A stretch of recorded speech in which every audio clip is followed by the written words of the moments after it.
Hello friends, मैं हूं Mahesh Gurjar, programming, web development, mobile application development end game programming trainer. चलिए ये सेशन में फंक्शन का लास्ट वेरिएशन समझते हैं। Return with argument means function के अंदर कोई वैल्यू है उसको फंक्शन के बाहर भी यूज करना है और कोई वैल्यू को फंक्शन के अंदर एज एन आर्ग्यूमेंट हमें पास भी करना है। तो चलो डायरेक्टली हम प्रोग्राम बनाते हैं, फिर प्रैक्टिकल करते हैं। तो यहाँ पे hash include stdio.h function declaration का पार्ट छोड़ देते हैं। फिर मेन फंक्शन में से हमें कुछ रिटर्न नहीं करना है, तो अभी हम यूज करेंगे वॉइड मेन। फंक्शन के अंदर आर्ग्यूमेंट भी नहीं है तो वॉइड करली ब्रैकेट स्टार्ट एंड स्टॉप। ये मेन फंक्शन के बाद हम हमारा फंक्शन बनाते हैं, फैक्टोरियल बनाते हैं। तो फैक्टोरियल में से हमें क्या रिटर्न करना है? Long integer. तो रिटर्न टाइप लेते हैं हम लॉन्ग इंटीजर, फंक्शन का नाम ले लेते हैं फैक्ट और आर्ग्यूमेंट भी प्रोवाइड करनी है। तो फैक्टोरियल के लिए हमें एक आर्ग्यूमेंट प्रोवाइड करनी है, तो इंटीजर नंबर। अंदर का लॉजिक क्या है वो आपको पता है, यहाँ पे ये लॉजिक आप सबको पता है।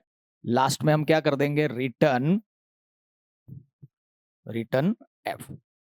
अब इसका डिक्लेरेशन, तो डिक्लेरेशन आएगा as it is first line के हिसाब से, लॉन्ग इंटीजर फैक्ट और आर्ग्यूमेंट में इंटीजर सेमीकोलन। अब क्या करना है? जब जरूरत पड़े तब हम डायरेक्टली ये फंक्शन को कॉल कर लेंगे और फंक्शन को कॉल करने के टाइम पे एक आर्ग्यूमेंट प्रोवाइड करनी है और वहां से एक वैल्यू रिटर्न भी होने वाली है। ठीक है, तो चलो जो भी रिटर्न होगा उसको कहीं पे स्टोर कराने के लिए एक वेरिएबल ले लेता हूं मैं, लॉन्ग इंटीजर आंसर करके। अब क्या करते हैं? फैक्ट नाम का फंक्शन कॉल करते हैं, यहाँ पे आर्ग्यूमेंट में कोई वैल्यू प्रोवाइड कर देते हैं, सपोज 7, और इसका आंसर आएगा रिटर्न में, तो आंसर में स्टोर करा दिया। फिर यहाँ पे हम प्रिंट करा देते हैं, उसकी जगह पे कोई लॉजिक में भी आप यूज कर सकते हो, परसेंटेज LD कॉमा करके आंसर। सिंपल। तो ये चारों चार वेरिएशन का जो कॉन्सेप्ट था वो हमने समझ लिया है। अभी आपको क्या याद रखना है कि आपकी सिचुएशन में, आपके लॉजिक में, अगर फंक्शन को कॉल करने के टाइम पे कोई वैल्यू प्रोवाइड करनी है तो आपको आर्ग्यूमेंट वाला वेरिएशन लेना है। अगर फंक्शन के अंदर की कोई वैल्यू को बाहर यूज करना है तो रिटर्न वाला वेरिएशन लेना है।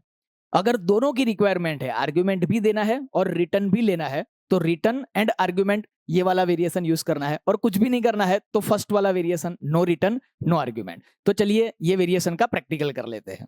Start.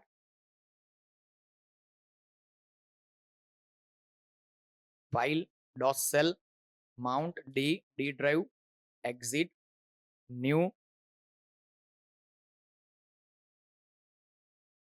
Return with argument has include stdio.h main function curly bracket start stop clear screen get ch save d drive courses c plus plus को हटा देंगे एंड फंक्शन नंबर 4।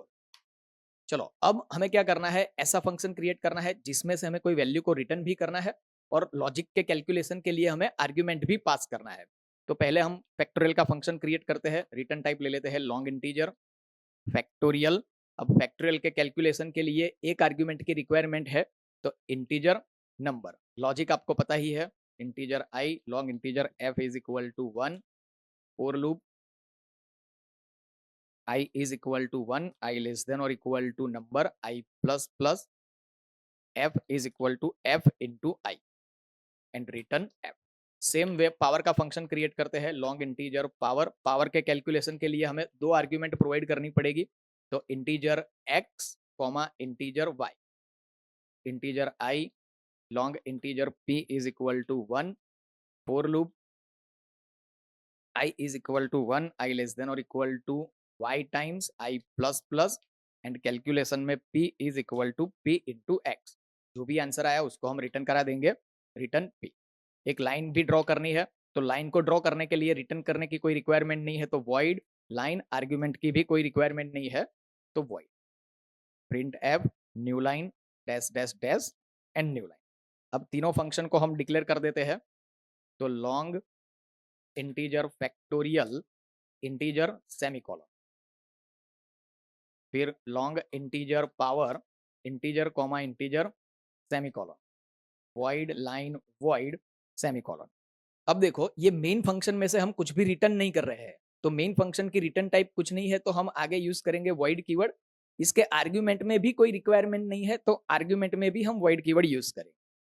ठीक है, चलो अब फंक्शनलिटी को यूज करते हैं। तो लॉन्ग इंटीजर p आंसर नाम का एक वेरिएबल ले लेते हैं, f आंसर नाम का एक वेरिएबल ले लेते हैं। पहले हम कॉल कराते हैं फैक्टोरियल। अब फैक्टोरियल को कॉल करने के लिए आर्ग्यूमेंट की रिक्वायरमेंट है, मैं प्रोवाइड करता हूँ 8।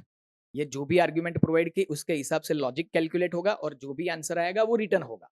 रिटर्न होगा तो कहीं पे स्टोर कराना पड़ेगा, तो एफ आंसर नाम के वेरिएबल में हम स्टोर करा लेते हैं, फिर प्रिंट करते हैं factorial is equal to percentage LD comma F answer. उसके बाद हम लाइन प्रिंट करते हैं, तो लाइन नाम का फंक्शन, फिर पावर को कॉल करना है तो पावर। अब पावर को कॉल करने के लिए दो आर्ग्यूमेंट की रिक्वायरमेंट है, एक x के लिए एंड एक y के लिए। इसका भी आंसर आएगा तो p आंसर नाम के वेरिएबल में हम स्टोर करा देते हैं एंड देन प्रिंट कराते हैं power is equal to percentage LD comma p answer. Save, control F। तो देखिए फैक्टोरियल और पावर का आंसर आ चुका है, सिंपल। तो फ्रेंड्स ये प्रोग्राम की प्रैक्टिस कर लीजिए, मिलते हैं नेक्स्ट सेशन।